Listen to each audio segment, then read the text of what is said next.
Quinton. Haylie, thanks so much for being with us. We're talking about the highly anticipated sequel, The Wedding Pact 2, The Baby Pact. Tell us what we're going to see. Action sequences. No, I'm just like, I know, right? What if it was an action movie? You're gonna see a lot of things that's gonna make you laugh. It's gonna tug at the heartstrings. Haley's amazing, so that's definitely it's a number one reason to watch the movie.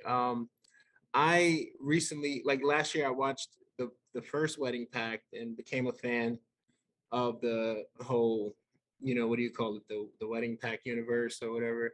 Like I want more of them to come. This movie is fun. It has a lot of heart, comedy. It has a lot of you want to root for everyone in the film, even the people that you don't want to root for. And I like it. It's my first rom-com, so. Haylie, how was your experience on this film? Well, what I love so much about this movie is that, first of all, I've never been able to do a sequel, so this was very exciting for me. I think exciting for all of us to get to come back and continue to tell this kind of a story. But what I love so much about this concept of this movie and how the sequel plays out is that the first movie really ends with this happily ever after moment. And then this movie picks up in the moment where Elizabeth, my character, finds herself in that moment of what happens when things don't work out exactly how you thought they were going to. And I just love how this movie encourages people to lean on their friends and their family when times get hard and difficult, and it makes you laugh, it makes you cry. It's just a really good feel-good family film that everybody can watch together. And I think we're all needing a little uplift these days anyway. So I had such an amazing experience making this movie. Quinton came into my life because of this movie. So, we're excited that everybody can see it now. Was there anything in this film that you thought, I can totally relate to this in my real life experience? Yeah. I mean, I think, I have two kids of my own, and I think her, Elizabeth's experience of going into motherhood with fear and, all these big changes. I think that was something I certainly related to with her. I felt like, when I had my first daughter, my whole world changed very quickly. And so I think any parent can relate to that sort of fear stepping into that. And then, I love that she has such an amazing bond with her sister, and how her sister comes and steps up to be there and protect her and look out for her. And so I think I related to that part of the story as well.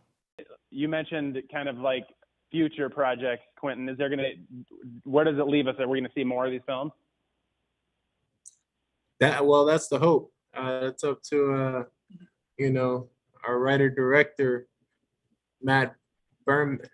I think I don't want to give stuff away because I feel like there are some things in the works for the future, but I don't really know if I have permission to talk about it, and I can, feel him throwing stuff at me now. Shut up, don't say it. So, we'll see. I would hope so. I would love to work with Haylie again. She's one of my favorite actresses now, and and just a joy to be around on and off set. So I'm just, excited for the future. And I think, basically with the way we clicked on this film, there's definitely going to be more to come in the future. I can't say what those projects are going to be, but there will be more stuff. Switching topics a little bit, Haylie, I have to say, I love Napoleon Dynamite. You were fabulous in it as well. And a couple years ago, John, Efren were in town for a screening for the 15-year anniversary for Napoleon Dynamite here. And it was really great to be able to talk to them on the red carpet after being such a fan of the film. My question for you, because you were one of the only known actors in the film, is, nobody knew who these people were making this film, and it could have been a complete disaster. What were you thinking getting into a film like that? I mean, did you just read the script and then love it, or what were you thinking? And then what was the experience like? Because talking to those guys, it sounds like it was an amazing experience for everybody involved. I can remember my first audition for Napoleon Dynamite at the Fox studio, and reading the sides in the script before I went in. And my manager at the time being like, this thing seems really weird. I don't totally get it. you know, the way it was written, there'd be like space, space, space, dot, dot, dot. And I just remember feeling like there was a really special energy around everybody involved in it from the second I went into my first audition. And then, you know, I really do believe in the universe bringing people together and, you know, making things happen for people. And when I got onto the set of Napoleon Dynamite, one thing that a lot of people probably don't know is Tina Majorino, who is still an amazing actress and works all the time, but she had been a very, very big child actor. And my first job was as an extra on a movie that Tina was starring in. And when we were little kids, we played together on set during like lunch breaks and stuff like that. So it was really, yeah, it was really cool to come back together so many years later. And I thought there's no way she remembers me. And then I got onto the set and her mom came up to me and was like, do you remember you and Tina played together like as kids on the set in Texas? And so, you know, that movie it felt like magical from day one. All right. Well, Haylie, Quinton, thank you so much. Honored to talk to you guys. Twin Cities, check it out. Wedding Pact 2, The Baby Pact. It's streaming everywhere. Thanks. Bye. Thank you. Thank you.